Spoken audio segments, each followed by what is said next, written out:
خداوند یسوع مسیح کے بابرکت اور فتحمند نام میں آپ سبوں کو پاسٹر مجد ڈیوڈ کا سلام۔ آئیے عزیزو، آج ہم خداوند کے کلام پر غور کریں گے۔ پرانے عہد نامے میں سے حزقیل کی کتاب، اس کا 37 باب، اس کی پہلی چند آیات ہم پڑھتے ہیں تو خدا کے کلام میں یوں لکھا ہے: خداوند کا ہاتھ مجھ پر تھا اور اس نے مجھے اپنی روح میں اٹھا لیا اور ان وادیوں میں جو ہڈیوں سے پر تھی اتارا۔ کلام مقدس میں آج ہم پرانے عہد نامے میں سے جی اٹھنے کی قدرت کو دیکھیں گے۔ حزقیل کی کتاب، اس کا 37 باب، نبی کہتا ہے کہ خدا کا روح مجھے اٹھا کر لے گیا اس وادی میں جو ہڈیوں سے پر تھی، اور اس وادی میں خدا نے مجھے گھمایا اور کہا کہ اے آدم زاد، کیا یہ سوکھی ہڈیاں زندہ ہو سکتی ہیں؟ اور وہ کہتا ہے، خداوند تو ہی جانتا ہے، تیرے سوا کوئی نہیں جانتا۔ تو خداوند حزقیل نبی سے کہتا ہے کہ تو ان سوکھی ہڈیوں پر نبوت کر، کلام کر۔ آج پرانے عہد نامے میں ہم ایک بہت خوبصورت تجربہ سیکھتے، دو بڑی اہم باتیں۔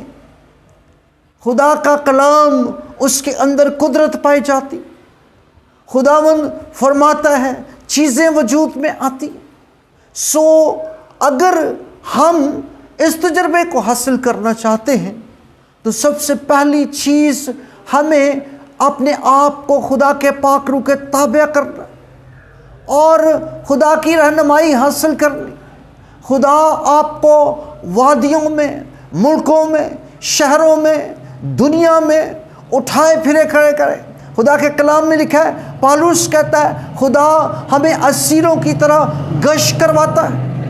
ہم اسیر ہیں جو گشت کر رہے ہیں، خدا اپنا کام لینا چاہتا ہے، اور بہت سارے لوگ خدا کے جلال کو ظاہر کرنے کا وسیلہ ہیں۔ دو بڑی اہم چیزیں، ایک روح القدس کی معموری، دوسرا آپ کے منہ میں جو کلام ڈالا گیا، اکھاڑنے، ڈھانے، تعمیر کرنے، لگانے والا کلام۔